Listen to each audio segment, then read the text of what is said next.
On August 16, 2025, the Philippine Navy faces a pivotal decision. Japan offers up to 6 decommissioned Abukuma-Class destroyer escorts. This proposal aims to boost the Philippines' maritime defense amid South China Sea tensions.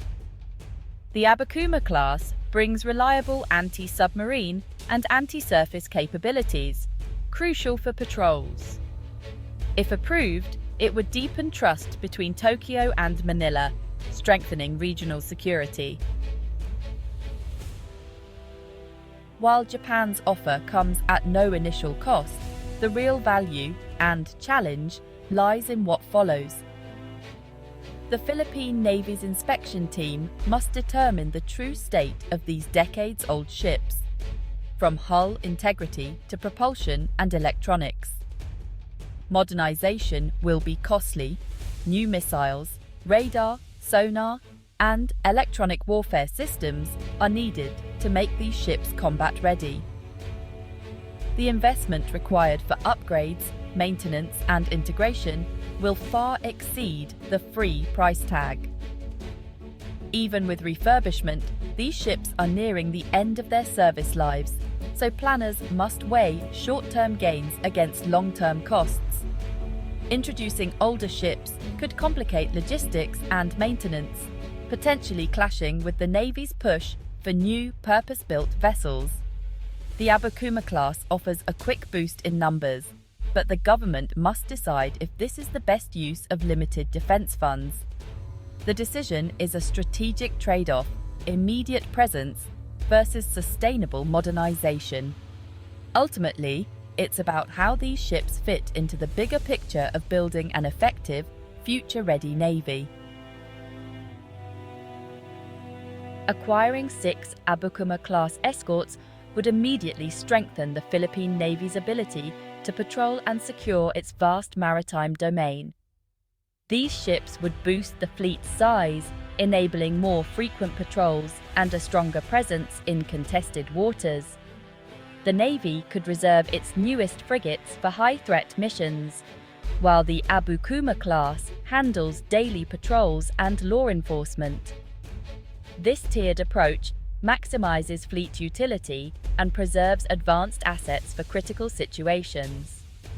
Operating Japanese-built ships also deepens interoperability with the Japan Maritime Self-Defense Force, streamlining joint exercises and logistics. The acquisition signals a growing alliance, making the Philippines a more effective regional security partner.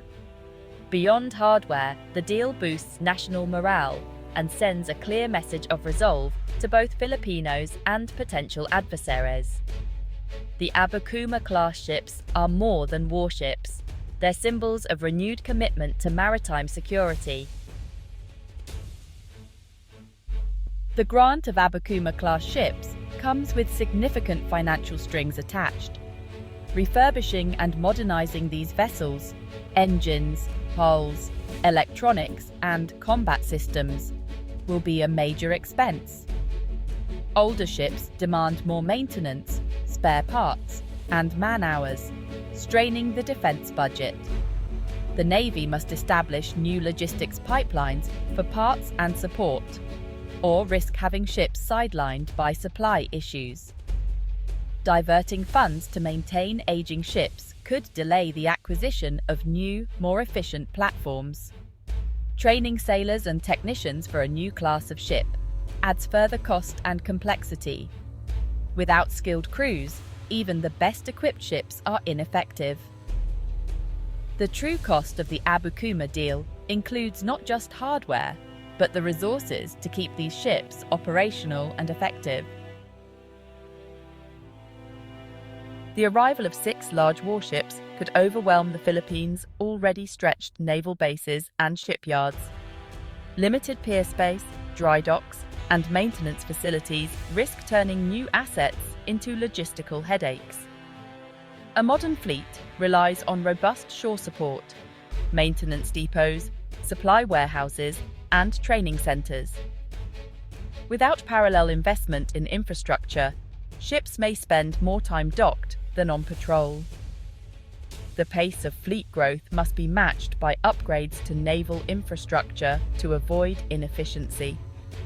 The Abukuma deal forces a national conversation about investing in the foundations of sea power. True naval strength is built on a solid base of support, not just the number of ships. The Navy's ability to absorb these vessels will test its organizational maturity and long-term planning. The Abukuma-Class transfer marks a new era in Japan-Philippines defense relations. It's the most substantial sign yet of Tokyo's commitment to Manila's maritime security and a free, open Indo-Pacific. Japan has already provided patrol vessels, surveillance aircraft, and radar systems. But this deal elevates the partnership to a new level. The transfer moves cooperation from Coast Guard support to major naval combatants, deepening strategic alignment. Both nations see growing regional threats and are building a network of capable partners to uphold international order. New agreements, like the Reciprocal Access Agreement, will further boost joint training and interoperability. The relationship is shifting from donor-recipient to equal partners, forging a critical democratic alliance in the region. This collaboration is reshaping the Indo-Pacific's security landscape. The Abukuma-Class deal is a milestone in Japan's shift from post-war arms export restrictions. Evolving security threats, especially from China, have prompted Tokyo to rethink its policies. This would be Japan's first transfer of major naval combatants, signaling its emergence as a key defense supplier. By arming partners like the Philippines, Japan strengthens regional security and its own strategic interests. The deal also benefits Japan's defense industry, opening export markets and driving innovation. Success here could pave the way for future exports of advanced Japanese systems to Southeast Asia. For regional militaries, Japan offers high-quality technology and a reliable, democratic partnership. The Abukuma transfer is a test case for Japan's new, proactive role in global security. The Abukuma-Class transfer could reshape Indo-Pacific security, strengthening the Philippines and promoting a multipolar balance of power. A stronger Philippine Navy deters unilateral actions and encourages rules-based dispute resolution.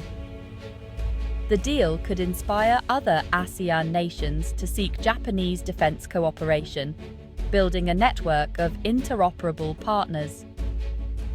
This network would enhance joint patrols, intelligence sharing, and crisis response across the region. Success could lead to deeper collaboration, joint technology development, more complex exercises, and robust intelligence ties. The alliance could evolve into a comprehensive strategic partnership, anchoring regional security.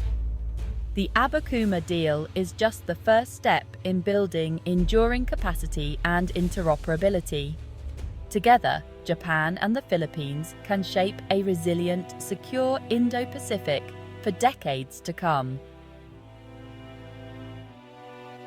The Abukuma-Class transfer is just the beginning of a deeper Japan-Philippines naval partnership. Experience gained now will prepare the Philippine Navy for more advanced Japanese ships in the future. As Japan retires larger, more capable destroyers like the Asagiri and Murasame classes, new opportunities will emerge. Acquiring these ships would give the Philippines true blue water capability and regional influence. Such a transfer would mark a mature, entrenched alliance and transform the Philippines into a significant Indo-Pacific naval power.